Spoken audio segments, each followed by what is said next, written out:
The son of sets இந்த British empire அப்படின்னு சொல்லுவாங்க. வந்து பிரிட்டிஷ் பேரரசில் சூரியன் என்றுமே அஸ்தமிப்பதில்லை அப்படின்னு. இதுக்கு லிட்ரல் மீனிங்காக நம்ம வந்து பிரிட்டிஷ் பேரரசில் பிரிட்டனில் வந்து எப்போவுமே சூரியனே அஸ்தமனம் ஆகாதா, டே அண்ட் நைட் எதுவுமே கிடையாதா, எப்போவுமே வந்து பகல் தானா அப்படின்னு நம்ம வந்து லிட்ரலாக எடுத்துக்கக்கூடாது. இதுக்கு அர்த்தம் என்ன அப்படின்னா, பிரிட்டனுடைய கெரியர் உச்சத்தில், அதாவது இந்த 18வது நூற்றாண்டுலலாம் பார்த்தீங்கன்னா இந்த உலகத்தோட கால்வாசி பரப்பளவை வந்து அவங்க காலனிகளாக பிடிச்சி வச்சுருந்தாங்க. ஸோ எங்கே திரும்பினாலுமே பிரிட்டிஷ் பேரரசுக்கு உட்பட்ட நாடுகளாக தான் இருக்கும். ஸோ அப்படி பார்க்கும்போது இந்த உலகத்தில் அட் அ டைமில் எங்கேயாவது ஒரு இடத்துல வந்து ஒரு டே அப்படின்றது, பகல் அப்படின்றது பிரிட்டிஷ் ராஜ்யத்துக்கு உட்பட்ட பகுதியில் இருந்துகிட்டே இருக்குமா. அதாவது அவங்க அந்த ராஜ்யம் வந்து அவ்வளோ பெரிய ராஜ்யமாக, அவ்வளோ மாட்சிமை மிக்க ராஜ்யத்தை வந்து அவங்க நடத்தினாங்க அப்படின்னு சொல்கிறதுக்கு தான் இந்த மாதிரியான ஒரு சொல்லாடல். கேட்குறதுக்கெலாம் அப்பா பயங்கரமாக இருக்கே, பேர்பட்ட பேரரசு அப்படின்லாம் நம்ம நினச்சாலும் கொஞ்சம் சரித்திரத்தை வந்து, அதுவும் பிரிட்டிஷோடைய வரலாற்று பக்கங்களை நம்ம திரும்பி பார்த்தோம் அப்படின்னா, பிரிட்டிஷ் பேரரசை வந்து நம்ம பேரரசு அப்படின்னு சொல்கிறதுக்கு பதிலாக பேராசை அரசு அப்படின்னு தான் சொல்லணும்னு தோணும். காரணம் என்ன அப்படின்னா, பணம் முன்னே குறிக்கோளாக நல்லா இருந்த ஒரு நாட்டை, தன்னிறைவு பெற்ற ஒரு நாட்டை போதைப் பொருளுக்கு அடிமைப்படுத்தின ஒரு பேரரசு தான் இது. இதில் சம்மந்தப்பட்ட 2 நாடுகள் அப்படின்னு பார்த்தீங்கன்னா பிரிட்டிஷ் பேரரசு மற்றும் சீன பேரரசு. சரி, பிரிட்டன், சைனா இது சம்மந்தப்பட்ட வரலாறு எதுக்கு நம்ம இன்னைக்கு பேசுகிறோம் அப்படின்னு யோசிச்சிங்கன்னா, இதில் நம்மளும் சம்மந்தப்பட்டிருக்கோம், இந்தியாவும் சம்மந்தப்பட்டிருக்கோம். எப்படி அப்படின்னா, இப்போ இந்த நார்த் இந்தியன் ரீல்ஸ்லலாம் பார்ப்பீங்களா, ஒரு 2 பேர் வந்து சண்டை போட்டுட்டு இருப்பாங்க, மூணாப்பில் குறுக்கால சம்மந்தமே இல்லாமல் 3வது ஒரு நபர் வந்து சம்மந்தமே இல்லாமல் அடி வாங்கிட்டு போவார். இந்த வரலாற்று சம்பவத்துலையும் அப்படி தான், சம்மந்தமே இல்லாமல் அப்பாவியாக இருந்த இந்தியாவை இந்த பிரச்சனைக்குள்ளே இழுத்து விட்டு நம்மளை வந்து த கிரேட் பெங்கால் ஃபெமைன் அப்படின்னு சொல்லுவாங்க, மிகப்பெரிய ஒரு பஞ்சம், இந்தியாவை பிடிச்ச பஞ்சம். ஸோ அந்த பஞ்சம் பட்டினி வரைக்கும் இந்த பிரிட்டிஷ் பேரரசு நம்மளை வந்து இழுத்து விட்டாங்க. அந்த மாதிரியான ஒரு கொடுமையான வரலாற்று சம்பவம், அதோட பின்னணி என்ன அப்படின்றத தான் பார்க்க போகிறோம். கருப்பு பக்கங்களை கொஞ்சம் பரட்டி பார்க்கலாம் வாங்க. வணக்கம் கண்மணிஸ், நான் சரண்யா துராடி. வீடியோக்கு போகலாம். இந்த கதைக்குள்ளே நம்ம போகணும் அப்படின்னா, நம்ம வந்து ஒரு 17ஆம் நூற்றாண்டு பிரிட்டனுக்குள்ளே போகலாம். ஓகேவா? இப்போ 17ஆம் நூற்றாண்டில் பிரிட்டனில் இந்த மக்களுக்கு புதுசாக ஒரு கமோடிட்டி ஒன்று அறிமுகப்படுத்தப்படுது, ஒரு பானம். அது என்னென்னா தேயிலை. இந்த பானம் வந்து தேயிலை அப்போ தான் வந்து முதல்ல அவங்க வந்து நுகர்ந்து பார்க்குறாங்க. அவங்க வந்து டீ அப்படின்றத குடிச்சு பார்க்குறாங்க. குடிச்சு பார்த்த இந்த பிரிட்டிஷாருக்கு வந்து எந்த அளவுக்கு இந்த தேயிலை பிடிச்சி போயிடுச்சு அப்படின்னா, அவங்க வாழ்க்கையிலேருந்து இதை வந்து தனியாக பிரிக்கவே முடியல. மார்னிங் டீ, ஈவினிங் டீ, அப்புறம் வந்து mid break tea, post lunch tea, tea party அப்படின்னு பிரிட்டிஷாரையும் இந்த டீ அப்படின்றதையும் தனியாக பிரிக்க முடியாத அளவுக்கு ஒன்றோட ஒன்றா ஒட்டிட்டாங்க. இது வந்து வெறும் ராயல்டீஸ், நோபல் ஃபேமிலிஸ் மட்டும் கிடையாது, சாதாரண பிரிட்டிஷ் குடிமக்களும் வந்து இந்த டீக்கு பழக்கமாயிட்டாங்க. ஸோ திரும்ப வாங்க வேண்டிய ஒரு கமாடிட்டி அப்படின்ற லிஸ்ட்டில் இந்த தேயிலை அப்படின்றது வந்துடுச்சு.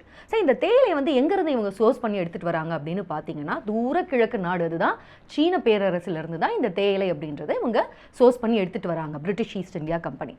இப்போது இதில் தான் ஒரு பிரச்சனை என்னென்னு பார்த்தீங்கன்னா, இப்போ பிரிட்டிஷ் ஈஸ்ட் இந்தியா கம்பெனி போய் வியாபாரம் பண்ணிட்டு வராங்க இல்லையா, இங்கே வந்து தேயிலை அப்படின்றது அந்த காலகட்டத்தில் சீனாவில் மட்டும்தான் வந்து கிடைச்சிது. அதுக்கப்புறமா சூழ்ச்சியால் இந்த தேயிலையை வந்து எப்படி பயிரிடுறது அப்படின்னு இங்கிலீஷ்காரங்க கற்றுக்கிட்டு இந்தியாவிலையும் இலங்கையிலையும் ஏகப்பட்ட தேயிலை தோட்டங்களை வந்து உருவாக்குனாங்க. அதற்காக எத்தனையோ இந்தியர்கள் வந்து இரையாக்கப்பட்டாங்க. இது எல்லாத்தையுமே உங்களுக்கு வந்து டீயோட ஹிஸ்ட்ரி அப்படின்னு தனியாகவே போடலாம். ஸோ அந்த கதையில் சொல்கிறேன். இப்போ நம்ம வந்து குவிக்காக டீக்கு போயிடலாம். ஆனால் இப்போ இந்த 17ஆம் நூற்றாண்டோட தொடக்கத்தில் சைனாவில் மட்டும்தான் வந்து அந்த டீ அப்படின்றது வந்து கிடைக்கும். வேற எங்கேயுமே இப்போதைக்கு உலகத்தில் டீயை வந்து சோர்ஸ் பண்ண முடியாது பிரிட்டிஷ் ஈஸ்ட் இந்தியா கம்பெனியால். இப்போது பிரிட்டிஷ் ஈஸ்ட் இந்தியா கம்பெனிக்கு டீ வேணும். அடுத்தது அதே மாதிரி சைனாலேருந்து ரொம்ப அதிகமாக வாங்கக்கூடிய ஒரு கமாடிட்டி அப்படின்னு பார்த்தீங்கன்னா பட்டு, அதுக்கப்புறமா போர்ஸ்லின். இந்த சீன பட்டு அப்படின்றது வந்து அவ்வளோ மெல்லிஸாக இருக்குமா, அது வந்து ஒரு லக்ஸரி ஐட்டமாக இருந்திருக்கு. சீன பட்டு அப்படின்றது இந்த சில்க் ரூட்டில் காலங்காலமாகவே உலகத்தில் சீன பட்டுக்கு எப்போவுமே தனியான ஒரு மார்க்கெட் இருக்குது. அது மட்டும் இல்லாமல் இந்த போர்ஸ்லின், இந்த பீங்கான் அப்படின்னு சொல்லுவோம் இல்லையா, அதை வந்து எந்த அளவுக்கு இந்த பீங்கான் பொருட்களுக்கு அடிமையாக இருந்தாங்க இங்கிலீஷ் மக்கள் அப்படின்னு பார்த்தீங்கன்னா, இப்போ கூட நம்ம ஃபோர்ட் சென்ட் ஜார்ஜில் போய் அந்த மியூசியமில் போய் பார்த்தீங்கன்னா அந்த காலகட்டத்தோட முக்கியமான இங்கிலீஷ் இந்த கிச்சன் சாமான்லாம் வச்சுருப்பாங்க, கிச்சன் பொருட்கள்லாம். அந்த அவனில் வைக்கக்கூடிய இந்த பாத்திரங்கள்லாம் வச்சுருப்பாங்க. இதெல்லாமே வந்து போர்ஸ்லினால் செய்யப்பட்டிருக்கும். ஆனால் அதை வந்து இங்கிலீஷில் என்ன போட்டிருப்பாங்கன்னா மேட் ஆஃப் சைனா அப்படின்னு போட்டிருப்பாங்க. அதாவது மேட் இன் சைனாவில் மேட் ஆஃப் சைனா. இந்த போர்ஸ்லினோட பேரே வந்து அவங்க சைனா அப்படின்னு தான் சொல்லுவாங்க. நம்ம வந்து அதை பீங்கான் அப்படின்னு சொல்கிறோம் இல்லையா, இவங்க வந்து சைனா அப்படின்னு தான் சொல்லுவாங்க. எப்படின்னா, இப்போ நம்ம ஜெராக்ஸ் அப்படின்னு சொல்கிறோம் இல்லையா, ஃபோட்டோ காப்பி எடுக்கிறது தான் சரியாக இருக்கும். ஆனால் ஃபோட்டோ காப்பி எடுக்கிற மெஷினோட பேர் ஜெராக்ஸ் அப்படின்றதுனால நம்ம எப்படி அதை வந்து ஜெராக்ஸ் எடுத்துகிட்டு வா அப்படின்னு சொல்கிறோமோ, அதே மாதிரி இங்கிலீஷை பொறுத்த வரைக்கும் இது வந்து பீங்கானால் சீனாவால் செய்யப்பட்டது அப்படின்னு சொல்கிறதுக்கு பதிலாக சைனாவால் செய்யப்பட்ட பொருள் அப்படின்னு தான் சொல்லுவாங்க. ஸோ அந்த அளவுக்கு இந்த சீன போர்ஸ்லினுக்கு அந்த மாதிரியான ஒரு மார்க்கெட் இங்கிலீஷ்காரங்க கிட்ட இருந்தது. ஸோ அந்த வரிசையில் தான் இந்த தேயிலை அப்படின்றதுக்கான ஒரு டிமாண்டும் பிரிட்டிஷர்ஸ் கிட்ட இருந்தது. அந்த போர்ஸ்லினாக இருக்கட்டும், சில்காக இருக்கட்டும், இதெல்லாம் அடிக்கடி வாங்க வேண்டிய அவசியம் கிடையாது. ஆனால் இந்த தேயிலை அப்படின்னு வரும்போது பிரிட்டிஷ் மக்களுக்கு வந்து அடிக்கடி தினம் தினம் அவங்க வந்து உபயோகப்படுத்துறது, அதுவும் தினம் தினம் ஒரு நாளைக்கு அத்தனை தடவை உபயோகப்படுத்த ஒரு கமாடிட்டியாக இந்த டீ இருக்குது. ஸோ அதுக்கு வந்து எந்த அளவுக்கு இங்கேருந்து வியாபாரம் அப்படின்றது பண்ணியிருக்கணும் அப்படின்னு நீங்களே யோசிச்சு பாருங்கள். இதில் ஒரு கேட்ச் என்ன அப்படின்னா, அந்த காலகட்டத்தில் சீனாவில் வந்து மிங் எம்பையர் அப்படின்றது நடந்துட்டு இருந்தது. அது வந்து ரொம்ப பெரிய ஒரு 1000 வருஷம் போன ஒரு பேரரசு, 1000 வருஷங்களாக சக்ஸஸ்ஃபுல்லாக போயிட்டுருக்க ஒரு பேரரசு. இவங்க வந்து தன்னிறைவு பெற்ற ஒரு பேரரசாக இருக்காங்க சைனாவை பொறுத்த வரைக்கும். அவங்க வந்து அவங்களுடைய ஒரு மோஸ்ட் ப்ராஸ்பரஸான ஒரு காலகட்டத்தில் இருக்காங்க. எந்த அளவுக்குன்னா, வெளியிலேருந்து அவங்க எதையுமே வந்து அவங்க வியாபாரம் பண்ணுறதுக்கு இஷ்டம் இல்லை. அதாவது வெளியிலேருந்து அவங்களுக்கு எதுவுமே வாங்க மாட்டுறாங்க. அவங்களுக்கு தேவையான எல்லா பொருட்களுமே அந்த நாட்டுக்குள்ளேயே வந்து அவங்க தயாரிச்சு மக்களுக்கு உபயோகப்படுத்திக்கிறாங்க. அந்த அளவுக்கு தன்னிறைவு பெற்ற ஒரு பேரரசா சீனா வந்து நடந்துட்டு இருக்கு. இப்போ இந்த காலகட்டத்தில் என்ன பண்றாங்கன்னா, போய் பிரிட்டிஷர்ஸ் வந்து இப்போ எங்களுக்கு இந்த பொருள் வேணும், டீ வேணும், சில்க் வேணும், எங்களுக்கு முக்கியமாக டீ வேணும், பட் அதுக்கு பதிலாக எதையாவது கொடுக்கணும் இல்லையா, கொடுத்து தானே வாங்க முடியும், ஏன்னா இல்லைனா கையில் காசாக கொடுக்கணும் இல்லையா. ஸோ இவங்க வந்து எங்களுடைய பொருட்களான அந்த கடிகாரம் இருக்குது, எங்ககிட்ட வந்து கண்ணாடி பொருட்கள் இருக்குது, இதெல்லாம் காட்டன் இருக்குது, இதெல்லாம் நீங்கள் வாங்கிக்கிறீங்களா அப்படின்னு பார்த்தா சீனா அவங்கள பார்த்துட்டு ஏற இறங்க பார்த்துட்டு எல்லாம் நல்லா இருக்குது, பட் எங்களுக்கு அதெல்லாம் வேணாம், காசு கொடு, அதுவும் வெள்ளி கொடுக்கணும். அதாவது அந்த காலகட்டத்தில் சீனா வந்து வெள்ளியை தான் அவங்க பணமாக உபயோகப்படுத்திட்டு இருக்காங்க. ஸோ வெள்ளி கொடுங்க அப்படின்னு கேட்குறாங்க. ஒரு கட்டத்தில் வந்து தொடர்ந்து பிரிட்டிஷ்லேருந்து எனக்கு அவங்ககிட்டேருந்து வாங்குறதுக்கு எதுவுமே இல்லை அப்படின்றதுனால இந்த வியாபாரம் அப்படின்றது ஒன் சைடடாகவே போயிட்டு இருக்கு. ஸோ பிரிட்டன் வந்து வெள்ளி கொடுக்குது, வாங்கி போட்டுட்டு சீனா தேயிலை கொடுக்குது. ஸோ இது இப்படியே போய்கிட்டே இருக்குது. ஒரு கட்டத்தில் இந்த ட்ரேட் டெபிசிட் அப்படின்றது வந்து அந்த கடன் சுமையை பிரிட்டன் உணர தொடங்குது. ட்ரேட் டெபிசிட் ஒரு பக்கமாகவே இருக்கு இல்லையா, ஒரு சமமாக இல்லை, என்னடா நம்ம மட்டுமே காசு கொடுத்துட்டு இருக்கோம், அவங்க வாங்கி வாங்கி அவங்களுடைய கஜானா வந்து நிறைச்சிட்டே இருக்காங்க, இப்படியே போயிட்டு இருந்தா நம்ம மொத்த காசையும் நம்மளுடைய பெருவாரியான காசையும் நம்ம டீக்கே கொடுத்துட வேண்டியதுதான். ஏன்னா பிரிட்டிஷ் அப்படி இல்லை இல்லையா, எல்லார்கிட்டையும் வாங்கி தான் பழக்கம் அப்படின்றதுனால கொடுத்து பழக்கம் கிடையாது. ஸோ நம்மளோட பொருள் எதையுமே தலையில் கட்ட முடியலையே இவங்க தலையில், என்ன பண்ணலாம் அப்படின்னு இந்த ட்ரேட் டெபிசிட்டை வந்து சமன் செய்யணும், சரிப்படுத்தணும் அப்படின்றதுக்கான ஒரு யோசனையில் இருக்கும்போது அவங்களுடைய குறுமூலையில் யோசிச்ச ஒரு ரொம்ப ஆபத்தான ஒரு கமாடிட்டி அப்படின்றது தான் ஓபியம், அபின். அதாவது இந்த ஓபியம் அப்படின்னு சொல்லுவாங்க இல்லையா, அந்த போதை வஸ்து. இது வந்து ஒரு மாதிரியான ஒரு கசகசா செடி அப்படின்னு சொல்லலாம். ஸோ இந்த கசகசா செடி வந்து எப்படி இருக்கும் அப்படின்னா, பார்க்குறதுக்கு நல்ல சிகப்பு பூக்களோட பார்க்குறதுக்கு ரொம்ப அழகாக இருக்கும் இந்த பூக்கள்லாம் வயலில் பார்த்தீங்கன்னா. ஆனால் பார்க்குறதுக்கு எந்த அளவுக்கு அழகாக இருக்கும் அந்த அளவுக்கு ரொம்ப ரொம்ப டேஞ்சரஸான ஒரு போதை வஸ்து இது. ரொம்பவே வந்து அடிக்டிவான ஒரு போதை வஸ்து இது. இப்போ இதை பார்த்தீங்கன்னா, இந்த பூக்கள்லாம் சிந்தினதுக்கு அப்புறமா, உதிர்ந்ததுக்கு அப்புறமா அதில் இருக்க அந்த விதைகளை கீறி அதிலிருந்து வடிகிற பாலை வந்து ஆற விட்டு அதுக்கப்புறமா அந்த பாலை கலெக்ட் பண்ணி அதிலிருந்து இந்த அபின் உருண்டைகளாக பிடிச்சு வைப்பாங்க. ஸோ இதை வந்து வியாபாரம் பண்ணுவாங்க. சீனர்களுக்கு இந்த அபின் பழக்கம் எப்படி வந்தது அப்படின்னு பார்த்தீங்கன்னா, உங்களுக்கு 6வது 7வது நூற்றாண்டுலேயே துருக்கியர்கள் மூலமாக இந்த அபின் அப்படின்றது அறிமுகம் ஆகி இருந்தது. இப்போ என்ன அந்த சில்க் ரூட் அப்படிலாம் சொல்லுவோம் இல்லையா, ஸோ ஆரம்பத்திலேருந்தே சீனாவுக்கு வெளிநாட்டு வியாபாரிகளோட தொடர்பு இருந்தது அப்படின்றதுனால இப்படியாக துருக்கிய வியாபாரிகள் மூலமாக இவங்களுக்கு இந்த அபின் அப்படின்ற போதை வஸ்து பழக்கமாகி இருக்கு. பொதுவாக பார்த்தீங்கன்னா இந்த அபின் அப்படின்றது இந்த மருத்துவ ரீதிக்காக தான், ஏன்னா உலகம் முழுக்கவே இந்த அபினோட யூசேஜ் இருந்தது. அது எப்படி இருக்கும்னா, மெடிசினல் பர்பஸ்க்காக இந்த அபின் யூஸ் பண்ணுவாங்க. அதாவது இந்த வலி நிவாரணியாக அபினை உபயோகப்படுத்துகிற ஒரு பழக்கம், பாப்பி சீட்ஸ் அப்படின்னு சொல்லுவாங்க. ஸோ இது வந்து அதிகமான வலியில் இருக்கவங்களுக்கு வலி தெரியாமல் இருக்கிறதுக்காகவும், இந்த தூக்கம் இல்லாமல் இருக்கவங்களுக்கு இது வந்து தூக்கம் நித்திரையை கொடுக்கறதுக்காகவும் ஒரு மெடிசினல் யூஸ்க்காக தான் ஆரம்பத்தில் உபயோகப்படுத்துது.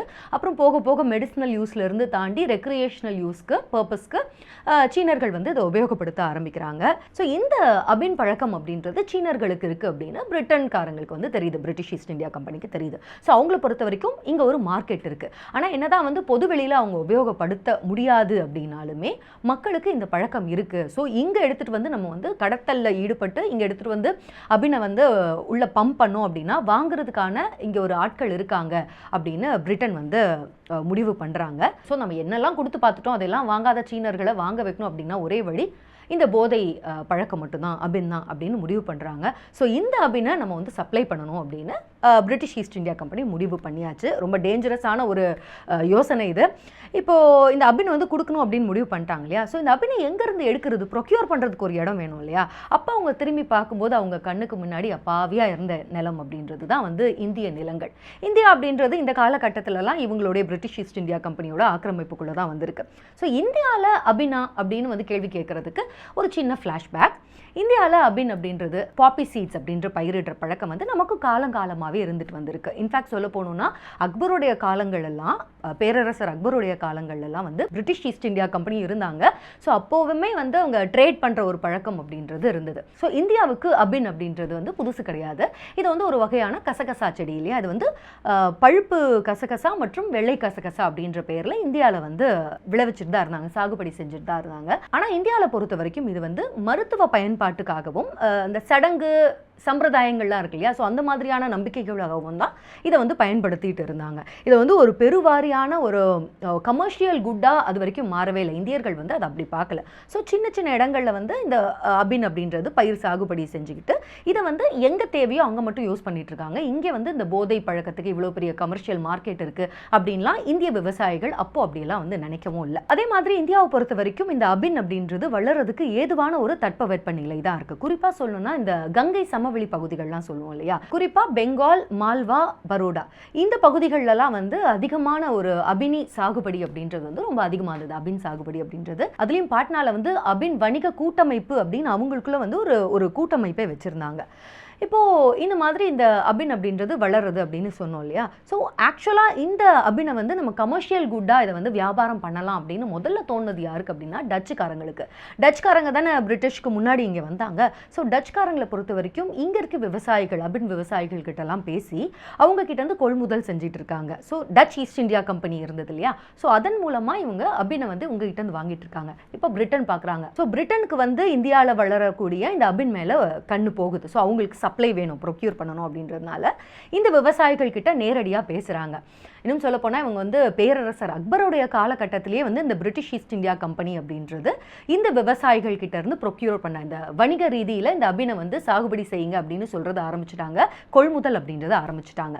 இப்போ ஒரு கட்டத்தில் என்ன பண்ணுறாங்க அப்படின்னா அவங்களுக்கு டச்சுக்காரங்களுக்கு கொடுக்காதீங்க, முழுசாக எங்களுக்கே கொடுங்க அப்படின்னு அதிகமான பணத்தாசையை காட்டி ஒரு பக்கத்தில் பணபலத்தையும் இன்னொரு பக்கத்தில் அவங்களுடைய செல்வாக்கையும் காட்டி இந்த வியாபாரிகள் வந்து அவங்க கிட்ட இருந்து கொள்முதல் பண்ண ஆரம்பிக்கிறாங்க. ஒரு கட்டத்தில் பார்த்தீங்கன்னா டச்சுக்காரங்கள் யாருக்குமே கொடுக்க முடியல. இன்ஃபேக்ட் இவங்களோட இந்த மருத்துவ பயன், அதுக்கப்புறம் யூசேஜ்லாம் சொன்னேன் இல்லையா, இதுக்கு கூட உபயோகப்படுத்த முடியாது. நீங்கள் வந்து பயிர் கண்டிப்பாக சாகுபடி பண்ணணும், அதே மாதிரி நீங்கள் சாகுபடி பண்ணி அந்த ப்ரொடியூஸ் எல்லாத்தையுமே ஈஸ்ட் இந்தியா கம்பெனி கிட்ட தான் கொடுக்கணும் அப்படின்ற ஒரு கட்டாயத்துக்குள்ள இந்த விவசாயிகள் எல்லாரையும் கொண்டு வராங்க.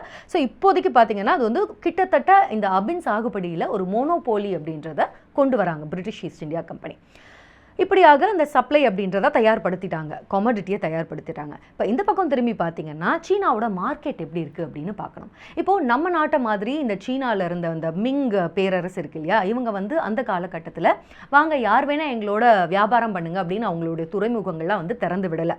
இங்கே பொறுத்த வரைக்கும் குவாண்டன் அப்படின்ற ஒரு துறைமுகம் அது எங்கே இருக்குது அப்படின்னா சீனாவுடைய தென்கிழக்கு எல்லையில் இருக்குது. பேர்ல் நதி அப்படின்னு இருக்கும். ஸோ அந்த நதி ஓரத்தில் தான் அந்த குவாண்டன் துறைமுகம் இருக்கும். ஸோ அந்த துறைமுகம் மட்டும்தான் அந்த காலகட்டத்தில் வியாபாரம் செய்கிறதுக்காக திறந்து விடப்பட்ட ஒரே ஒரு ஓப்பன் போர்ட்.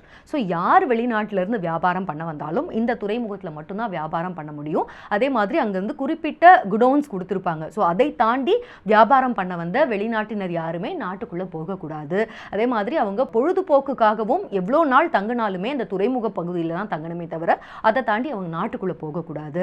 அதே மாதிரி அவங்க சீன பாஷையை என்னதான் இருந்தாலும் வியாபாரம் பண்ணாலும் எத்தனை வருஷங்கள் நீங்கள் வியாபாரம் பண்ணாலும் உள்ளூர் மொழியை, சீன மொழியை வந்து இவங்க கற்றுக்கக்கூடாது. இந்த மாதிரி நிறைய கட்டுப்பாடுகளை சீன பேரரசு அந்த காலகட்டத்தில் வணிகம் செய்ய வந்தவங்க மேலே வந்து விதிச்சிருந்தது. இந்த மாதிரி ஸ்ட்ரிக்டான ஒரு வணிக பகுதி தான் சீனா அந்த காலகட்டத்தில் இருந்தது. இப்போது இந்த மாதிரியான இடத்துல பிரிட்டிஷ் அப்படின்றது ஈஸ்ட் இந்தியா கம்பெனி வந்து பிரிட்டன் பேரரசை வந்து இவங்க ரெப்ரசன்ட் பண்ணுறாங்க இல்லையா. ஸோ இவங்க இப்போ டைரெக்டாக சீனா கிட்ட போய் இந்த மாதிரி போதை வஸ்துக்களை இவங்களால வியாபாரம் பண்ண முடியாது. சரி, இப்போ எப்படி நம்ம வந்து இங்கே தயார் பண்ண அபினை வந்து நம்ம மேலே டைரெக்டாக வந்து யாரும் நாளைக்கு கை காட்டிடக்கூடாது. ஆனால் இங்கேருந்து சீனாவுக்கு போகணும், கையில் வந்து வெள்ளி பணம் இவங்க கைக்கு வரணும். ஸோ இந்த டிரான்சாக்ஷன் எப்படி பண்ணலாம் அப்படின்னும் போது பிரிட்டிஷ் ஈஸ்ட் இந்தியா கம்பெனி வந்து தந்திரமா ஒரு பிளானை வந்து தயார் பண்றாங்க. அது எப்படி அப்படின்னு பார்த்தோம்னா, இப்படி கொள்முதல் செய்யறாங்க அப்படின்னு சொன்னேன் இல்லையா, ஒரு கட்டத்துல வந்து மோனோபோலி ஆயிடுச்சு. அதாவது இந்த பாட்னா அப்படின்னு கூட்டமைப்பு அப்படின்லாம் இருந்தது இல்லையா, அந்த சிண்டிகேட், இது எல்லாத்தையுமே உடைச்சாச்சு. முழுக்க முழுக்க இது பிரிட்டிஷ் ஈஸ்ட் இந்தியா கம்பெனியோட கட்டுப்பாட்டுக்கு உள்ள வந்து ஒரு பொருளா இருக்கு. ஸோ இன்னும் என்ன பண்றாங்கன்னா, இதை வந்து ரவுண்ட் உருண்டையா, நான் சொன்னேன் இல்லையா அந்த பால் எடுப்பாங்க அப்படின்னு, அதெல்லாம் வந்து ரவுண்டா அந்த ஓபியம் உருண்டைகளா வச்சு இதை வந்து ஒரு உடன் செஸ்ட், இந்த உடன் பெட்டிகள், ஸோ அதில் அடைச்சு கல்கத்தாவுக்கு வந்து மொத்தமாக அது ஏலத்துக்கு வரும். இந்த ஏலத்தில் விடும்போது இந்த ஏலத்தில் வந்து எல்லாராலையும் அதை எடுக்க முடியாது, எல்லா விதமான வணிகர்களாலையும் இந்த ஏலத்தில் எடுக்க முடியாது. இப்போ பிரிட்டிஷோடைய ஆதரவை பெற்ற வணிகர்கள், அதுக்கப்புறம் வந்து இவங்களோட பினாமி மாதிரி வச்சுக்கோங்களேன், பிரிட்டிஷ் விசுவாசிகள், அதிகாரிகள், இவங்கெல்லாம் மட்டும்தான் இந்த அபின் அப்படின்றத ஏலத்தில் எடுக்க முடியும். ஸோ இவங்க எல்லாம் பத்திரமா இந்த சீன கடற்கரை பகுதிக்கு போகிறதுக்கு கப்பலும் இவங்களே அரேஞ்ச் பண்ணி கொடுத்துருவாங்க. அந்த கப்பலில் ஆயுதம் ஏந்திய, அதாவது துப்பாக்கி ஏந்திய அடியாட்களும் வந்து இவங்களே அனுப்பி வச்சிருவாங்க. ஸோ பத்திரமா இந்த உடன் செஸ்ட் எல்லாம் எடுத்துகிட்டு போய் இந்த சைனீஸ் இன்டர்நேஷ்னல் வாட்டர்ஸில் நிப்பாட்டிடணும். ஸோ அவங்க என்ன பண்ணுவாங்கன்னா, ஸ்மக்லர்ஸ் வந்து இந்த நிறுத்தி வச்சிருக்கப்பட்ட இந்த கப்பல்ல இருந்து இந்த அபின் அப்படின்றத அவங்க வாங்கிட்டு போயிடுவாங்க. பதிலுக்கு இங்கேருந்து வெள்ளி அப்படின்றது டைரெக்டாக பிரிட்டிஷ் ஈஸ்ட் இந்தியா கம்பெனிக்கு வந்துடும்.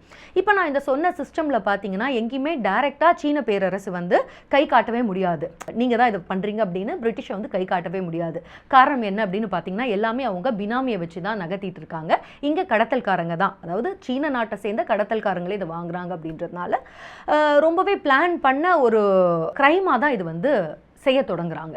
இப்படியாக 18ஆம் நூற்றாண்டில் 1770 வருஷத்திலிருந்தே, அந்த 70s இருந்தே இந்த போதை மருந்து, இந்த அபின் கடத்தல் அப்படின்றத பிரிட்டிஷ் ஈஸ்ட் இந்தியா கம்பெனி வந்து தொடங்கி ஜரூராக பண்ணிட்டு இருக்காங்க. இந்த சைனீஸ் மார்க்கெட்டில் வந்து கள்ளத்தனமாக டம்ப் பண்ணுறது, அதுலேருந்து நல்ல காசு சம்பாதிக்கிறது அப்படின்றது.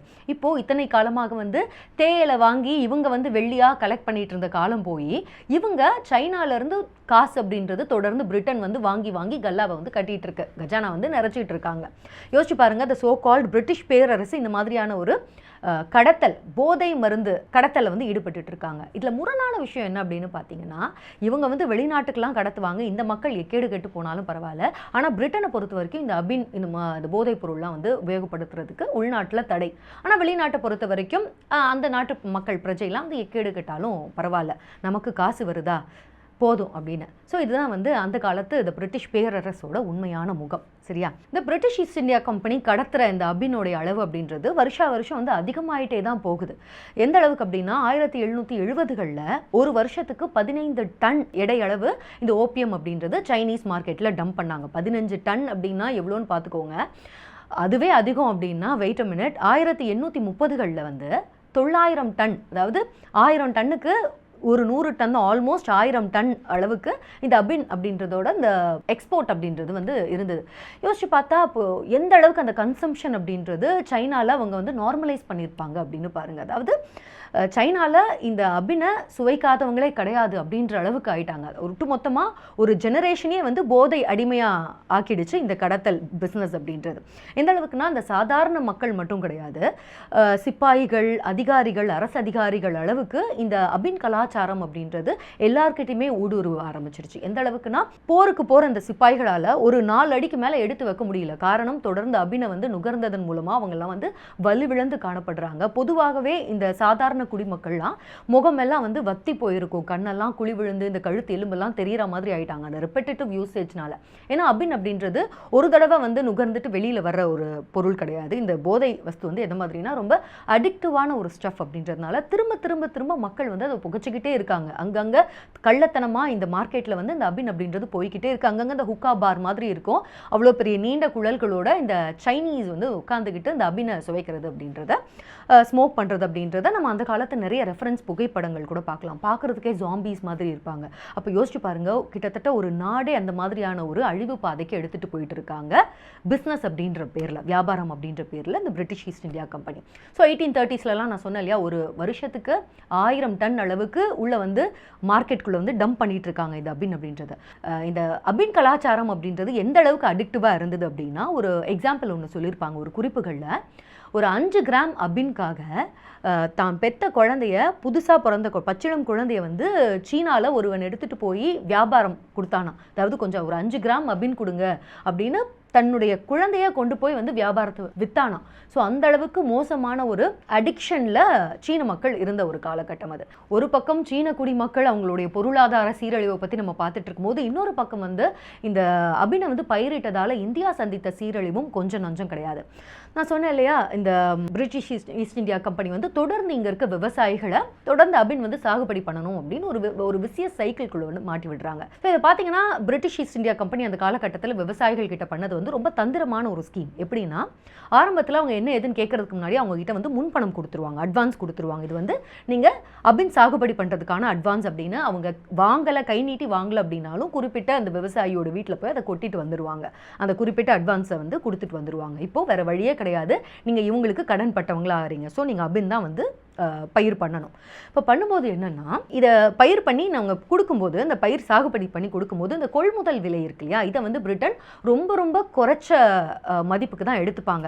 என்னென்னு கேட்டால், நீங்கள் தான் வந்து கொடுக்குறீங்க, ஏதோ பாவம் போச்சு அப்படின்றதுனால தான் உங்கள் கிட்டேருந்து நாங்கள் வாங்கிட்டோம், ஆனால் அங்கே வந்து எங்களுக்கு இதனால் பெரிய லாபம்லாம் கிடையாது, நாங்களே வந்து நஷ்டத்தில் தான் இதை வாங்குகிறோம் அப்படின்ற மாதிரி ஒரு பஞ்சப்பாட்டு பாடுவாங்க. ஸோ இவங்களால என்ன பண்ண முடியும், வேற எங்கேயும் வந்து கொடுக்கவும் கூடாது அப்படின்றதுனால இவங்ககிட்டயே வந்து கொடுத்துருவாங்க. இப்போ கொள்முதல் விலை அப்படின்றது இவங்க பயிரிட்டாங்க இல்லையா, அந்த விலையை வந்து அது காணாது, அதுவே வந்து பேலன்ஸ் ஆகாது அப்படின்றதுனால மறுபடியும் வாங்கின அந்த முன் பணத்துக்காக வந்து இவங்க திரும்பவும் கடனாளியாக தான் ஆவாங்க. அதனால திரும்பவும் இவங்க அட்வான்ஸ் வாங்கணும், திரும்பவும் கடன் வாங்கணும், திரும்பவும் அதே அபின் விவசாயம் அப்படின்றத வந்து அவங்க ஈடுபடணும், சாகுபடி பண்ணணும். ஸோ இந்த மாதிரியான வந்து தந்திரமான ஒரு வலைக்குள்ள இந்த விவசாயிகள் அப்படின்றவங்க தள்ளப்படுறாங்க.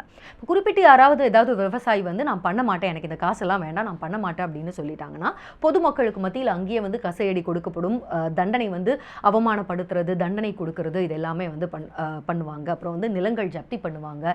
இன்னும் சில பேர் வந்து அட்வான்ஸை வாங்கிட்டு அதில் வேற ஏதாவது பயிர் அவங்க வந்து இல்லை எனக்கு சரியான இது கிடையாது, எனக்கு வந்து காசு இதில் வரல, வருமானம் வரல அப்படின்னு கொஞ்சமாக இதை பண்ணிவிட்டு வேறு இடங்களில் வந்து அவங்க ஏதாவது உணவு சாகுபடி ஏதாவது பண்ணுறாங்க அப்படின்னு இந்த துரைகளுக்கு தெரிய வந்தது அப்படின்னா, அங்கவே வந்து எவ்வளவு நீங்கள் வந்து அது பயிர் வளர்ந்துருந்தாலும் கொஞ்சம் கூட கருணையே இல்லாமல் அதை விவசாயிகளோட கண்ணு முன்னாடியே அழிச்சிட்டு போயிடுவாங்க. இப்போ இன்னும் சில விவசாயிகள் வந்து இப்போ நீங்கள் எங்ககிட்ட கொள்முதல், இந்த ஈஸ்ட் இந்தியா கம்பெனி வந்து கொள்முதல் பண்ணுற காசு ரொம்ப கம்மியாக இருக்குது, அதனால் எங்களுக்கு வந்து வெளி சந்தையில் கொண்டு போய் வித்துடலாம் அப்படின்னு ஏதாவது அவங்க முயற்சி பண்ணாங்க அப்படின்னு இவங்களுக்கு தெரிஞ்சால் போதும், உடனே வந்து கைது பண்ணிடுவாங்க. போதாததுக்கு இந்த சாகுபடி பண்ணுறாங்களா இந்த நிலங்களை வந்து இவங்க கையகப்படுத்திடுவாங்க, ஜப்தி பண்ணிடுவாங்க. ஸோ எப்படி பார்த்தாலுமே இவங்க கிட்டேருந்து, இந்த பிரிட்டிஷ் கிட்டேருந்து இந்த விவசாயிகள், உள்ளூர் விவசாயிகள்ன்றவங்க தப்பிக்கவே முடியாது. இந்த அபின் சாகுபடி மட்டும்தான் கஷ்டமோ நஷ்டமோ கடன் வாங்கியாது இவங்க தொடர்ந்து இதை பண்ணிக்கிட்டே இருக்கணும் அப்படின்ற ஒரு நிலைமைக்குள்ளே தள்ளிவிடப்படுறாங்க. அதுலேயும் குறிப்பாக இந்த கங்கை சமவெளி பகுதி, வளமான பகுதிகள் எல்லாத்தையுமே இந்த அபின் சாகுபடி செஞ்சு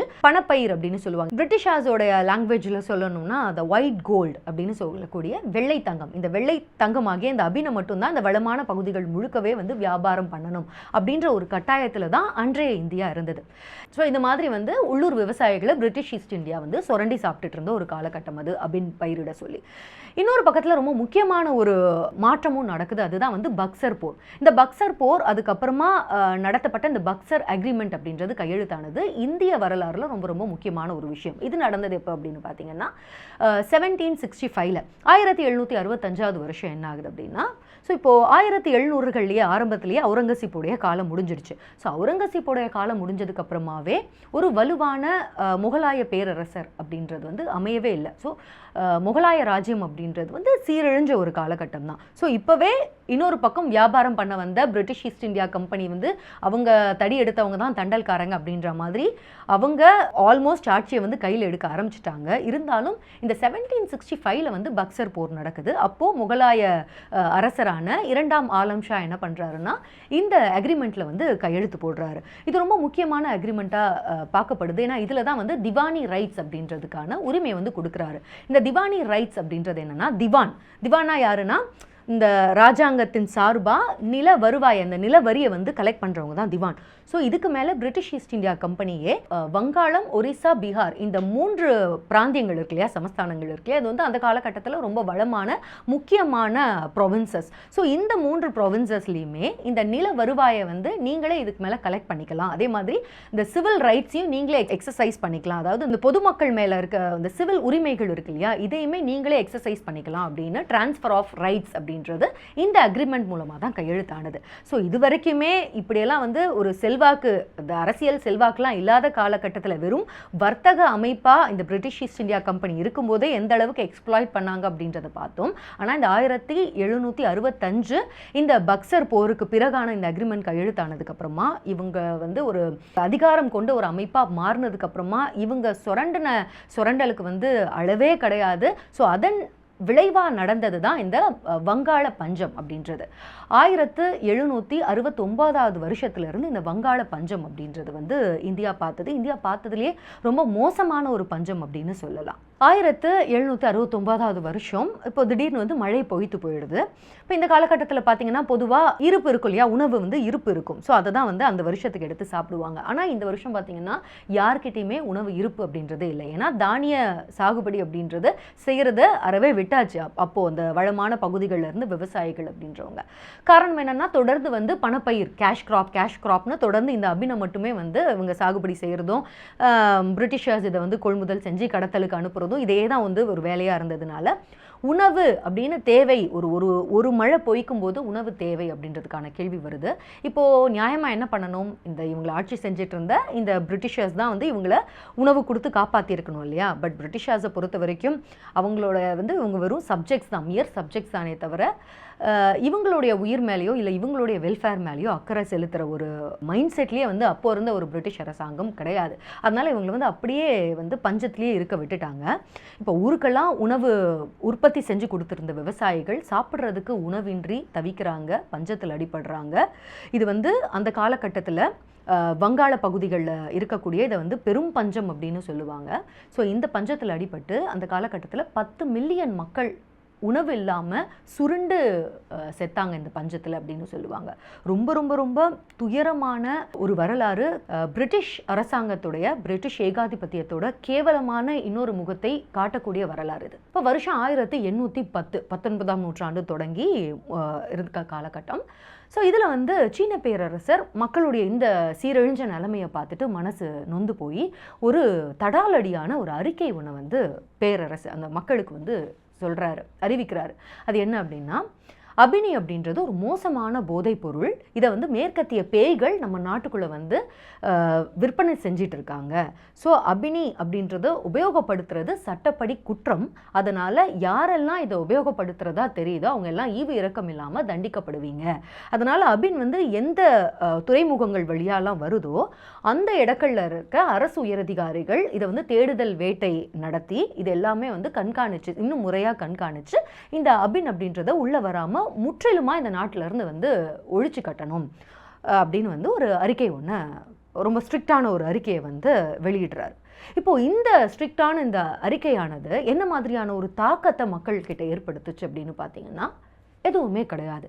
காரணம் என்ன அப்படின்னு பார்த்தீங்கன்னா, மன்னர் பேரரசர் பெய்ஜிங்கில் தலைநகரத்தில் உட்காந்து இந்த அறிக்கையை வந்து ரிலீஸ் பண்ணுறாரு. ஆனால் இங்கே இந்த கடத்தல் நடக்கிறது எங்கே அப்படின்னு பார்த்தீங்கன்னா சீனாவோடைய இந்த தெற்கு எல்லை பகுதிகளில் இருக்க இந்த துறைமுகத்தில் கடத்தல் நடக்குது. ஸோ இதை சுற்றியுமே கடத்தல்காரங்க இருக்காங்க. இவங்க வந்து தன்னிச்சையாக இதில் வந்து கடத்தலில் செயல்படலை. வெறும் பிரிட்டிஷ் ஈஸ்ட் இந்தியா கம்பெனியும் இந்த கடத்தல்காரங்க மட்டும் கிடையாது, இவங்களுக்கு துணையாக இருக்கிறது சீன அரசு உயர் அதிகாரிகள். ஸோ இவங்க பணத்தாசை பிடிச்சவங்க என்ன பண்ணுறாங்கன்னா, பணத்துக்கு ஆசைப்பட்டு இந்த கடத்தல்காரர்கள் வழியாக சீனா முழுக்கவுமே இந்த வந்து அபின் அப்படின்றது உள்ள ஊடுருவறதுக்கு, இந்த நெட்வொர்க் அப்படின்றது ஃபார்ம் ஆகிறதுக்கு இந்த அரசு உயரதிகாரிகளும் கரப்ஷன், லஞ்சம் அப்படின்றத வாங்கிட்டு துணையாக இருக்காங்க. அப்படின்னும் போது இந்த உயரதிகாரிகளுக்கு பேரரசரை வந்து இன்னும் ஸ்ட்ரிக்டாக இருங்க, ரெய்ட்லாம் பண்ணுங்க அப்படின்னு சொன்னால் கேட்கவா போகிறாங்க? அதனால் எந்த மாதிரியான ஒரு மாற்றமுமே நடக்கலை, தொடர்ந்து இப்படியே தான் இருக்குது. ஸோ இந்த காலகட்டம் அப்படின்றது இதுக்கெல்லாம் விடிவெள்ளியாக ஒரு அரசு உயரதிகாரி ஒருத்தர் வந்தார். இவர் தான் லீ ஜென் யூ அப்படின்றவர். இப்போ இவரை வந்து 1838 வருஷம் இவர் வந்து அப்பாயிண்ட் பண்ணுறாங்க, இந்த துறைமுகத்துக்கு இன்சார்ஜாக வந்து அப்பாயிண்ட் பண்ணுறாங்க. இவர்கிட்ட முக்கியமான இந்த பொறுப்பை வந்து சீன பேரரசர், ஸோ இந்த பேரரசருடைய காலகட்டத்துக்கு அப்புறமா அவருடைய மகன் வராரு. ஸோ இந்த பேரரசர் வந்து லீ ஜென் யூ அப்படின்ற ஒரு நேர்மையான ஒரு தைரியமான அதிகாரி இவர். ஸோ இவர்கிட்ட இந்த பொறுப்பை நீங்கள் என்ன பண்ணுவீங்களோ தெரியாது, உங்களுக்கு முழு அதுவுமே பவருமே கொடுக்குறோம், சீன எல்லைகளில் இருந்து இந்த அபின் அப்படின்றத விரட்ட வேண்டியது உங்களுடைய பொறுப்பு அப்படின்னு கட்டற்ற ஒரு சுதந்திரத்தை, பவரை வந்து அவங்களுக்கு கொடுக்குறாங்க. இப்போ இந்த லீ ஜென் யூ அப்படின்றவர் வந்து சும்மா பேச்சு வழக்கில் மட்டும் கிடையாது, உண்மையிலேயே அவருடைய செயல்லையும் அதிரடியை காட்டுறாரு. லீ ஜென்யூ என்ன பண்ணுறாருன்னா அவருடைய அதிரடியான அந்த ரெய்டு அப்படின்றது வந்து தொடங்குறாரு. முழுக்க இந்த தெற்கு கடல் பகுதி, சீனாவுடைய கடத்தலுக்கு ஃபேமஸான இந்த தெற்கு கடல் பகுதி முழுக்கவுமே வந்து இருக்க குடோன்ஸ் எல்லாத்துலேயும் ரெய்டுக்கு போகிறாரு. அங்கே இருக்க கடத்தல்காரர்கள்லாம் வந்து கைது செய்யப்படுறாங்க. ஒரே டைமில் வந்து 1500க்கும் மேற்பட்ட கடத்தல்காரங்க கைது செய்யப்படுறாங்க. அதே மாதிரி இவங்கெல்லாம் ஈவு இறக்கம் இல்லாமல் இந்த கடத்தல்காரங்க அப்படின்றது வந்து பப்ளிக்லேயே வந்து தூக்கில் தொங்க விடப்படுறாங்க. 70,000 குடுவைகள் ஓபிஎம் எல்லாம் வந்து அழிக்கப்படுது. அப்புறம் இரவு பகல் பாராமல் தொடர்ந்து வந்து இந்த ரோந்து பணியில் இந்த கப்பல் அப்படின்றது சுற்றிக்கிட்டே இருக்குது. இந்த தெற்கு கடல் பகுதி முழுக்கவுமே வந்து டே அண்ட் நைட் தொடர்ந்து சுற்றிக்கிட்டே இருக்கும்போது இந்த கடத்தல்காரர்களாக இந்த கப்பல்கள்லாம் வந்து இறக்குறதுக்கு வழியே கிடையாது. ஸோ இந்த விஜிலன்ஸ் அப்படின்றது தொடர்ந்து இருக்குது. உண்மையிலேயே அவர் வந்து பேரில் மட்டும் கிடையாது, உண்மையிலேயே அதிரடியாக இந்த அபின் கடத்தலுக்கு எதிரான அந்த நடவடிக்கைகள்லாம் ஈடுபடுறாரு. இருக்கிறதுலே வந்து ஒரு தக்கான ஒரு சம்பவம் அவர் செஞ்சது அப்படின்னா வந்து ஒரே இடத்துல ஒட்டுமொத்தமாக கைப்பற்றப்பட்ட அத்தனை அபிநயம் வந்து கடலில் கொட்டினது தான். இது வந்து நடந்தது 1838வது வருஷத்தில் சீனாவுடைய தெற்கு கடலோர பகுதிகளில். சுமார் 500 வீரர்கள் தேவைப்பட்டாங்களாம். 1 கிலோ 2 கிலோ கிடையாது, 1.2 மில்லியன் கிலோ அளவுக்கான அபின், இந்த போதைப் பொருட்களை வந்து இந்த அபின் உருண்டைகள் இல்லையா, அந்த வந்து உடன் செஸ்ட்டில் அனுப்பி வைப்பாங்க இல்லையா. ஸோ அந்த மாதிரி வந்து ஒரு வீரருமே அவங்கவுங்க கையில் ஒரு உடன் செஸ்ட்டை வந்து இந்த கடலில் கரைக்கிறாங்க. இந்த அபின் அப்படின்றது வந்து கரைக்கிறதுக்கு என்ன பண்ணுறாங்கன்னா, அந்த டைரெக்டாக கரைக்கக்கூடாது, வேறு யாரும் அதை வந்து பாதியில் அதை எடுத்துடக்கூடாது அப்படின்றதுனால இந்த அபின் வந்து அந்த போதை அப்படின்றத செயலில் வைக்கணும் அப்படின்றதுனால அது கூட வந்து எலுமிச்சம்பழத்தையும் உப்பையும் கலந்து அதை தண்ணியில் வந்து கரைக்கிறாங்க. 1.2 மில்லியன் கிலோ அளவுக்கான அபினை வந்து கரைக்கிறதுக்கு 23 நாட்கள் ஆச்சாம். அதுக்கு 500 வீரர்கள் சேர்ந்து இந்த மாதிரியான ஒரு தக் சம்பவத்தை செஞ்சுருக்காங்க. ஸோ இது வந்து பிரிட்டனுக்கு உண்மையிலேயே சீனா அப்படின்றது தன்னுடைய போதைப் பொருளுக்கான வாரை வந்து தொடங்கிடுச்சு அப்படின்ற ஒரு ஸ்ட்ராங்கான சமிக்ஞையை தான் வந்து அது கொடுத்துச்சு. இப்போ இந்த 12 லட்சம் கிலோ அளவுக்கான இந்த போதைப் பொருளை வந்து கடலில் கரைச்சதோட அந்த சூட்டாக ஒரு கோவத்தோட ஒரு லெட்டர் ஒன்று எழுதுறாரு இந்த அதிகாரி வந்து குயின் மகாராணி விக்டோரியா மகாராணிக்கும் இந்த லெட்டர் ஒன்று எழுதுறாரு. இந்த லெட்டரில் வந்து அவர் ரொம்ப காட்டமாகவே வந்து கேட்டிருக்காரு. அதாவது இந்த போதைக்கு எதிரான இந்த சீனாவோட நடவடிக்கைகள், அறிவிப்புகள் எதையுமே பிரிட்டன்றது காது கொடுத்து வாங்கவே மாட்டீங்க. தொடர்ந்து உங்களுடைய அபின் அப்படின்றதே எங்கள் நாட்டுக்கு வந்து, இந்தியாவுடைய அபின் அப்படின்றத எங்கள் நாட்டுக்கு வந்து தொடர்ந்து வந்து வியாபாரம் பண்ணிகிட்டே இருக்கீங்க, அனுப்பிட்டே இருக்கீங்க. இதை வந்து உடனே நீங்கள் நிறுத்தணும். இதே உங்கள் நாடாக இருந்தால் இதை பண்ணுவீங்களா? உங்களுடைய பிரஜைகளுக்கு இந்த மாதிரியான ஒரு அநியாயத்தை பண்ணுவீங்களா அப்படின்னு ஒரு காட்டமான ஒரு லெட்டர் ஒன்று எழுதுறாரு மகாராணியை கேள்வி கேட்டு. இப்போ மகாராணிக்கு எழுதின இந்த லெட்டர் வந்து மகாராணியை சேர்ந்ததோ இல்லையோ, அங்கேருந்து பதில் வந்ததோ இல்லையோ, பதிலுக்கு பிரிட்டன்லேருந்து கிளம்பி சீனாவை நோக்கி வந்து போர்க்கப்பல்கள் வருது. இப்படியாக முதலாம் ஓபியம் போர் அப்படின்றது வந்து தொடங்குது. 1839வது வருஷத்துல வந்து இந்த போர் அப்படின்றது தொடங்குது. ஆக்சுவலாக இவங்களுக்கு வந்து ஒரு ஓப்பன் ட்ரேட் வேணும். ஏன்னா இப்போ கெடுபிடிகள் அதிகமாயிடுச்சு இல்லையா, இதுக்கு மேலே வந்து இவங்க கிட்ட இருந்து இந்த அபின் கடத்தல் அப்படின்றது செய்ய முடியாது அப்படின்னு பிரிட்டனுக்கு தெரிஞ்சிருச்சு. இப்போ வேற வழி கிடையாது. ஏன்னா எந்த நேரமும் ரொம்ப ஸ்ட்ரிக்டாக இருக்காங்க, ரெய்டு அப்படின்றது வந்துக்கிட்டே இருக்கு. அதனால என்ன பண்ணுறாங்கன்னா வேற வழியே கிடையாது, டைரெக்டாக வந்து போர் தொடுத்து நமக்கு ஏற்ற மாதிரி சீன பேரரசை வந்து வளைச்சிடலாம் அப்படின்ற தைரியத்தோடு தான் இந்த போரை வந்து ஸ்டார்ட் பண்ணுறாங்க. இப்போ இந்த போருக்கு அவங்க சொல்கிற காரணங்கள்லாம் என்னென்ன அப்படின்னு பார்த்தீங்கன்னா வந்து ஓப்பன் ட்ரேட் அப்படின்றத வந்து நீங்கள் திறந்து விடணும். அதாவது இதுக்கு முன்னாடி இந்த கேண்டன் துறைமுகம் மட்டும்தான், அந்த ஒரு துறைமுகத்தில் மட்டும்தான் வியாபாரம் பண்ண முடியும் அப்படின்னு சொன்னேன் இல்லையா. வேற எங்கேயுமே நீங்கள் வந்து சீனாவை உங்களால் அணுக முடியாது. சீனான்றது ஒரு க்ளோஸ்டான ஒரு மார்க்கெட் அப்படின்னு இருந்தது இல்லையா. ஸோ அதுக்கு பதிலாக நீங்கள் வந்து இன்னும் நிறைய போர்ட்டை எங்களுக்காக வந்து திறந்து விடணும், ஓப்பன் ட்ரேட் அப்படின்றத நீங்கள் கொண்டு வரணும் அப்படின்றது ஒன்று. ரெண்டாவது வந்து இந்த காம்பன்சேஷன். நீங்கள் வந்து 12 லட்சம் கிலோ அளவு இருக்க அபின் எல்லாம் நீங்கள் வந்து கடலில் கரைச்சிட்டீங்க இல்லையா, இதனால எங்களோட அபின் வியாபாரிகள், அதாவது நாங்கள் கிடையாது, அபின் வியாபாரிகளுக்கு நஷ்டம் ஆயிடுச்சு, அந்த நஷ்டத்துக்கான பணத்தை வந்து நீங்கள் கொடுக்கணும், ஈடு கட்டணும் அப்படின்னு சொல்கிறாங்க. மூணாவது வந்து protection of British subjects in China அப்படின்னு. அதாவது இது எங்கேருந்து வந்தது அப்படின்னு பார்த்தீங்கன்னா, லீ ஜென்யூ ஒரு ரெய்டு ஒன்று பண்ணார் அப்படின்னு சொன்னேன் இல்லையா. அதில் அவர் இந்த கேண்டன் துறைமுகத்தில் ஒரு அதிரடி ஒன்று பண்ணியிருப்பார். அதாவது அங்கே இருக்க வியாபாரிகள்லாம் ஆரம்பத்தில் லீ ஜென்யூ தன்னுடைய ரெய்டை தொடங்கினப்போ இவங்கெல்லாம் சீரியஸாகவே எடுத்துக்க மாட்டாங்க. அப்பப்போ இந்த மாதிரி ரெய்டுன்னு சும்மா அறிக்கை விடுவாங்க, எல்லாம் பண்ணுவாங்க, பட் நம்மளோட கையில் இருக்க நம்ம பொருட்கள்லாம் ஒன்றுமே ஆகாது அப்படின்னு ரொம்ப லீஷராக தான் இருப்பாங்க. ஆனால் அந்த காலகட்டத்தில் மொத்தமாக வந்து இவருடைய அதிகாரிகளை வச்சு அந்த துறைமுகத்தில் இருந்த அந்த மர்ச்சன்ட்ஸ் எல்லாத்தையுமே, இங்கிலீஷ் மர்ச்சன்ட்ஸ் எல்லாத்தையுமே வந்து முற்றுகை எடுத்திருப்பாரு, சீஜ் ஒன்று பண்ணியிருப்பாரு. ஸோ இந்த முற்றுகையினால தான் பயந்து போய் ஐயோ இவங்க உண்மையிலேயே ஏதாவது பண்ணிட போகிறாங்க அப்படின்னு பயந்து போய் தான் இந்த வணிகர்கள்லாம் அவங்க கிட்ட இருக்க இந்த அபின் பொருட்கள் எல்லாத்தையுமே வந்து சரண்டர் பண்ணியிருப்பாங்க. இப்படி கைப்பற்றப்பட்ட இந்த பொருட்களை தான் வந்து ஒரு கடலில் கரைச்சிருப்பாங்க. ஸோ இதுக்கு மேலே எங்களோட வணிகர்களை வந்து இந்த மாதிரிலாம் மிரட்டக்கூடாது, முற்றுகையெல்லாம் இடக்கூடாது, தைரியமாக அவங்க வந்து இந்த துறைமுகங்களை வந்து சுற்றி திரியலாம். ஸோ சீன துறைமுகத்தில் வியாபாரம் பண்ணுற எங்களுடைய பிரிட்டிஷ் பிரஜைகளுக்கு வந்து சேஃப்டிக்காக, ப்ரொடெக்ஷனுக்காக நாங்கள் இந்த போரை வந்து தொடுக்கிறோம் அப்படின்ற மாதிரி ஒரு நோபலான ஒரு காஸ் அப்படின்ற போர்வையிலேயே இந்த போர் அப்படின்றத தொடக்குறாங்க. ஸோ இப்படியாக த ஃபர்ஸ்ட் ஓபியம் வார், முதலாம் ஓபியம் போர் அப்படின்றது வந்து 1839 42 வரைக்கும் ஒரு 3 வருஷம் வந்து போகுது. ஆனால் இந்த தடவை வந்து சீன பேரரசால் இந்த அட்வான்ஸ்டான வெப்பன் வச்சிருக்க இந்த பிரிட்டன் படைகளுக்கு முன்னாடி வந்து நிற்க முடியல, அவங்களால ஈடு கொடுக்க முடியல. அன்ஃபார்ச்சுனேட்லி சீன பேரரசு இந்த போரில் வந்து தோல்வி அடைஞ்சிடுறாங்க. தோல்வி அடைஞ்சதுக்கு அப்புறமா இந்த நான்ஜிங் அக்ரிமெண்ட் அப்படின்ற அந்த அக்ரிமெண்ட்டில் வந்து கையெழுத்து போடுறாங்க. இதை வந்து சீன வரலாற்றின் மிகவும் ஹியூமிலியேட்டிங்கான ஒரு அக்ரிமெண்ட் அப்படின்னு சொல்லுவாங்க. ரொம்பவும் அவமானகரமான ஒரு ஒப்பந்தம் அப்படின்னு சொல்லுவாங்க. காரணம் என்ன அப்படின்னா, இது வந்து ஆல்மோஸ்ட் சரண்டர் அப்படின்ற மாதிரியான ஒரு அக்ரிமெண்ட். இது வந்து என்னென்ன விஷயங்கள்லாம் இவங்க பண்ணாங்க அப்படின்னு பார்க்கும்போதே உங்களுக்கு தெரியும் எந்த மாதிரியான ஒரு சரண்டராக இருந்திருக்கு. ஒரு பேரரசு இன்னொரு பேரரசு கிட்ட வந்து இத்தனை நாட்களாக சீன பேரரசுனா அந்த மாதிரி உலகமே பார்த்துப்பா அவங்க வேற மாதிரிப்பா, இவங்க யாருக்கிட்டையுமே வந்து நெருங்க முடியாது அப்படின்னு நினச்சிட்டு இருந்த ஒரு பேரரசு மேட்டர் ஆஃப் இயர்ஸில் வந்து அவ்வளோ சீக்கிரமாக வீழ்ச்சி அடைஞ்சு இந்த மாதிரியான ஒரு சரண்டர் பண்ணுற மாதிரியான ஒரு அக்ரிமெண்ட்டில் வந்து கையெழுத்து போட்டிருப்பாங்க.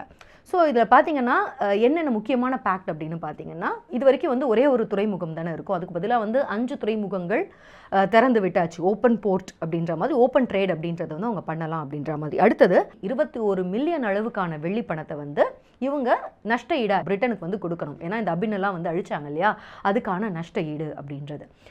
மூணாவது என்னென்னா ரொம்ப முக்கியமானது, ஹாங்காங் அப்படின்ற இவங்களுக்கு உட்பட்ட நிலப்பகுதி இருக்கு இல்லையா, ஹாங்காங் நிலப்பகுதியை வந்து பிரிட்டனுக்கு விட்டு கொடுக்கறது. இந்த ஹாங்காங் தீவு அப்படின்றது இனிமேல் சீன ராஜ்யத்துக்கு, சீன பேரரசுக்கு உட்பட்ட பிராந்தியம் கிடையாது, இனிமேல் இது வந்து பிரிட்டனுடைய ராஜ்யத்துக்கு உட்பட்ட பகுதி அப்படின்னு அவங்க வந்து விட்டு கொடுக்குறாங்க. அதே மாதிரி இங்கே வந்து ட்ரேட் அப்படின்னு வர இந்த பிரிட்டிஷ் பிரஜைகள் எல்லாமே வந்து பிரிட்டிஷ் அரசுக்கு சட்டத்துக்கு உட்பட்டவங்களா இருப்பாங்களே தவிர அங்கே என்ன அவங்க பிரச்சனை பண்ணாலுமே அவங்க வந்து சீன சட்டத்தால் அவங்கள வந்து பனிஷ் பண்ண முடியாது, அவங்க மேலே நடவடிக்கை எடுக்க முடியாது அப்படின்ற மாதிரியான ஒரு சுதந்திரமும் கொடுக்கணும். ஸோ யோசிச்சு பார்த்தீங்கன்னா எந்த அளவுக்கு வந்து ஒன் சைடடான ஒரு அக்ரிமெண்ட், இது ஆல்மோஸ்ட் சரண்டர் ஆகிற மாதிரியான ஒரு அக்ரிமெண்ட் அப்படின்னு தெரியும். அதனால தான் இது வந்து மோஸ்ட் ஹியூமிலியேட்டிங் அக்ரிமெண்ட் அப்படின்னு சீனர்கள் அவங்களுடைய மனசில் வந்து இது ஒரு ஆறாத ஒரு அவமானமாகவே இதை வந்து இன்னைக்கு வரைக்குமே அவங்களோட ஹிஸ்ட்ரியில் சொல்லுவாங்க. இப்போ வருஷம் 1856 மறுபடியும் வந்து 2ஆம் ஓபியம் போர் அப்படின்றத வந்து பிரிட்டன் தொடங்குறாங்க. இப்போ பார்த்தீங்கன்னா அதான் ஏற்கனவே வந்து ஒரு போர் வின் பண்ணியாச்சு, அவங்க கேட்டதெல்லாம் கிடைச்சிருச்சு, இப்போ ஏன் வந்து சீனாவோட மறுபடியும் போருக்கு போகணும் அப்படின்னு கேட்டால், இதில் வந்து இப்போ கிடைச்சதில் அவங்களுக்கு வந்து திருப்தி படலை, இன்னும் பசி வந்து அதிகமாக இருக்குது, அவங்களுக்கு வந்து இன்னும் நிறைய சம்பாதிக்கணும் அப்படின்னு. ஏன்னா இவங்களுக்கு வந்து ஃப்ரீ போர்ட்டெல்லாம் வந்து திறந்து விடுங்க அப்படின்னு தான் சொன்னாங்களே தவிர இந்த அபின் வணிகம் அப்படின்றது இன்னும் அந்த வந்து சட்டப்படி அவங்க வந்து செல்லுபடி ஆக்கலை. ஸோ லீகலைஸ் பண்ணலை இந்த அபின் ட்ரேட் அப்படின்றத. ஸோ இதை வந்து லீகலைஸ் பண்ணணும் ஒன்று. இன்னொன்று, உள்ளே இருந்து சீனா இந்த அபின் அப்படின்றத வந்து போதைப் பொருள் கலாச்சாரத்தை வந்து தடுக்கிறதுக்கான நடவடிக்கைகள்லாம் வந்து மேற்கொண்டுட்டே இருக்காங்க ஒரு பக்கம். இதெல்லாம் வந்து நீங்கள் அந்த எஃபர்ட்ஸ் எல்லாம் வந்து கைவிடணும், நீங்கள் எதுக்கு அந்த எஃபோர்ட் எல்லாம் போடுறீங்க, அதெல்லாம் வந்து தடுக்கக்கூடாது அப்படின்னு சீனாவோட எஃபோர்ட்டை வந்து தடுக்கிறதுக்காகவும் இந்த 2ஆம் போர் அப்படின்றது தொடங்குது. ஸோ இந்த தடவை பியூட்டி என்னன்னா, இந்த முறை தொடுக்கப்பட்ட இந்த 2ஆம் ஓபியம் போரில் இது ஆரோ போர் அப்படின்னு சொல்லுவாங்க. ஸோ இதில் வந்து பிரிட்டன் மட்டும் சீனாவுக்கு எதிராக போர் தொடுக்கிறதுக்கு வரல, இந்த தடவை வந்து ஜோடிக்கு இன்னொரு கம்பெனியும் கூட்டிகிட்டு வராங்க ஒரு நாடு. அது யார் அப்படின்னா ஃப்ரான்ஸு. ஸோ ஃப்ரெஞ்சு படைகளும் பிரிட்டன் படைகளோடு சேர்ந்து இந்த முறை வந்து அவங்களுடைய இங்கே வந்து அவங்களுடைய வணிக லாபத்துக்காக பிரிட்டனோட கை கோர்த்துக்கிட்டு வராங்க. பொதுவாக பிரிட்டன் என்ன பண்ணாலும் ஃப்ரான்ஸும் பண்ணும் இல்லையா. ஸோ அதே மாதிரி இந்த ஆரோ போருக்கு வந்து இவங்க 2 பேரும் வராங்க. 4 வருஷம் போர் வந்து நடக்குது. 1860 வருஷம் போர் வந்து முடியுது. ஆஸ் யூஷுவல் சீனாவால் தாக்கு பிடிக்க முடியல, மறுபடியும் வந்து ஒரு ஹியூமிலியேட்டிங்கான ஒரு டிஃபீட்டை சீன பேரரசு பார்க்குறாங்க. ஸோ மக்களுக்கு மத்தியில் இது ரொம்ப மோசமான ஒரு சீன பேரரசு பற்றினா ரொம்ப மோசமான ஒரு அவுட்லுக்கு வந்து கொடுக்குது, இமேஜை வந்து ரொம்ப மோசமாக கொடுக்குது சீன பேரரசு பற்றி. பட் வேறு வழி கிடையாது. இந்த முறை வந்து போன தடவை ஹாங்காங்கை விட்டு கொடுத்தாங்க இல்லையா, இந்த முறை என்ன விட்டு கொடுக்குறாங்க அப்படின்னா ஹாங்காங்கை ஒட்டி இருக்கக்கூடிய கவுலூன் பெனின்சுலா தீபகற்பம் அப்படின்னு சொல்லுவாங்க. இது முக்கியமான ஒரு வணிக ரீதியிலான இடமா இருந்தது. ஸோ இதை இந்த தடவை 2வது தடவை தோத்ததுக்கு பதிலாக இந்த கவுலூன் தீபகற்பத்தை வந்து விட்டு கொடுக்க வேண்டிய ஒரு நிர்பந்தத்துக்கு சீன பேரரசு ஆளாகுது. இப்படியாக எந்த தங்கு தடையும் இல்லாமல் அபின் வணிகம் அப்படின்றதுல வந்து பிரிட்டிஷ் பேரரசு கொடி கட்டி பறக்குது சீனாவில். இப்போ இந்த மாதிரி எல்லாம் அநியாயம் நடந்துட்டு இருக்கு. அதாவது நாடுகளை வந்து அடிமையாக்குனா பரவாயில்ல, பட் ஒரு நாட்டை வந்து போதைக்கு அடிமையாக்குறது அப்படின்றது இது வரைக்கும் பிரிட்டன் வந்து வேற எந்த நாட்டுக்கும் பண்ணாத ஒரு விஷயம் இல்லையா. ஸோ இதை எதிர்த்து எங்கேயுமே எதிர்ப்பு குரல்கள்லாம் வரலையா அப்படின்னு கேட்டிங்கன்னா வந்தது. பிரிட்டன் பாராளுமன்றத்திலே வந்தது. இது வந்து 1890 வருஷம் பிரிட்டன் பாராளுமன்றத்திலையும் மனசாட்சி இருக்க சில பேரால் இந்த மாதிரியான கேள்விகள் வந்தது. சீனாவுக்கு நம்ம பண்ணுறது வந்து பெருந்துரோகம், உடனே அங்கே இருக்க வந்து இந்த வணிகத்தை வந்து கட்டுப்படுத்தணும், நிறுத்தணும் அப்படின்னுலாம் வந்து குரல் கொடுக்குறாங்க. உடனே மகாராணி என்ன பண்ணுறாங்கன்னா ஒரு 9 பேர் கொண்ட ஒரு ராயல் கமிஷன் ஒன்றை வந்து தயார் பண்ணி நீங்கள் போய் என்னென்னு பார்த்துட்டு வாங்க அப்படின்னு சொல்கிறாங்க. ஸோ 1895 5 வருஷம் கழித்து இந்த ராயல் கமிஷன் சார்பாக ஒரு அறிக்கை ஒன்று தாக்கல் பண்ணுறாங்க. அந்த அறிக்கையில் என்ன சொல்கிறாங்க அப்படின்னா, இந்த காலகட்டத்தில்னா வந்து மில்லியன் கணக்கில் அவங்க வந்து காசு பண்ணிகிட்டு இருக்காங்க. ஸோ அந்த காலகட்டத்தில் என்ன சொல்கிறாங்க அப்படின்னா, இந்தியாவில் இந்த அபின் சாகுபடி அப்படின்றது வந்து நடந்துட்டு இருக்கிறது தான், அது வந்து உண்மை தான், இது நாங்கள் பொய்ன்னு சொல்லலை. பட் இந்தியாவை பொறுத்த வரைக்கும் அவங்க வந்து மருத்துவ பயன்பாட்டுக்காகவும் சடங்கு செய்கிறதுக்காகவும் மட்டும்தான் வந்து இந்தியாவில், அதாவது நம்மளுடைய காலனியான இந்தியாவில் வந்து இந்த சாகுபடி அப்படின்றது வந்து பண்ணுறாங்க.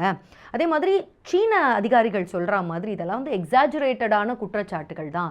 ஸோ இந்தியா வந்து சாகுபடி பண்ணாதீங்க அப்படின்னு நம்மளால் சொல்ல முடியாது. ஏன்னா அவங்களுடைய சென்டிமெண்ட் சம்மந்தப்பட்டது, அதை நம்ம தப்புன்னு சொல்ல முடியாது. அதனால அது சம்மந்தமாக எந்த மாதிரியான நடவடிக்கையும் எடுக்க முடியாத, எந்த ஆக்ஷனும் எடுக்க முடியாத ஒரு இடத்துல தான் நம்ம இருக்கோம். அதே மாதிரி சீன அதிகாரிகள்லாம் வந்து சொல்றாங்க இல்லையா, சீனா நம்ம மேல சொல்ற குற்றச்சாட்டு எல்லாமே வந்து உண்மைக்கு புறம்பானவை, எல்லாத்தையும் எக்ஸாஜரேட் பண்ணி தான் சொல்றாங்க அப்படின்னு ஒரு அறிக்கை ஒன்று சமர்ப்பிக்கிறாங்க.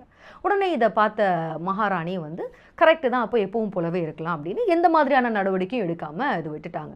ஸோ வெளிப்புறத்துக்கு வந்து இது வந்து அறிக்கை அப்படின்றது, இந்த கமிஷன் அப்படின்றதே வந்து ஒரு கண் துடைப்புக்காக செய்யப்பட்ட பிரிட்டிஷ் ராஜ்யத்துடைய ஒரு கண் துடைப்பு நாடகம் அப்படின்னு வேணால் சொல்லலாம். பட் எப்பவும் போல் இவங்களுடைய வியாபாரம் அப்படின்றது கொடி கட்டி நடந்துட்டு இருக்கு. இப்படியாக ஒரு 150 வருஷம் கிட்ட வந்து நடந்துட்டு இருந்த இந்த அபின் வணிகம், பிரிட்டனுடைய இந்த அபின் வணிகம் அப்படின்றது சீனாவில் ஒரு வழியாக முடிவுக்கு வருது. அது எப்போ அப்படின்னு பார்த்தீங்கன்னா 1907 ஒரு அக்ரிமெண்ட் ஒன்று கையெழுத்தாகுது. இதில் வந்து 10 இயர்ஸ் அக்ரிமெண்ட் ஒன்று போட்டுக்கிறாங்க. அதாவது அடுத்த 10 ஆண்டுகளுக்குள் ஒவ்வொரு வருஷத்துக்கும் வந்து கொஞ்சம் கொஞ்சமாக எங்களோட அபின் வணிகம் அப்படின்றத கொஞ்சம் கொஞ்சமாக அந்த அளவை வந்து நாங்கள் கம்மி பண்ணிக்கிட்டே வரோம் அப்படின்னு. ஸோ இப்படியாக 1920களில் பிரிட்டன் சீனாவில் அவங்களுடைய அந்த அபின் மார்க்கெட் அப்படின்றத மொத்தமாகவே க்ளோஸ் பண்ணுறாங்க. ஸோ அந்த காலகட்டத்தில் அவங்களுக்கு வந்து முதலாம் உலக போர்லாம் வந்து தொடங்கிடுச்சு இல்லையா. ஸோ மற்ற விஷயங்களுக்கு போனதுனால இந்த அபின் அப்படின்ற வந்து கலாச்சாரம், வணிகம் அப்படின்றது வந்து பிரிட்டன் வந்து ஒரு வழியாக சீனாவில் வந்து முடிக்கிறாங்க.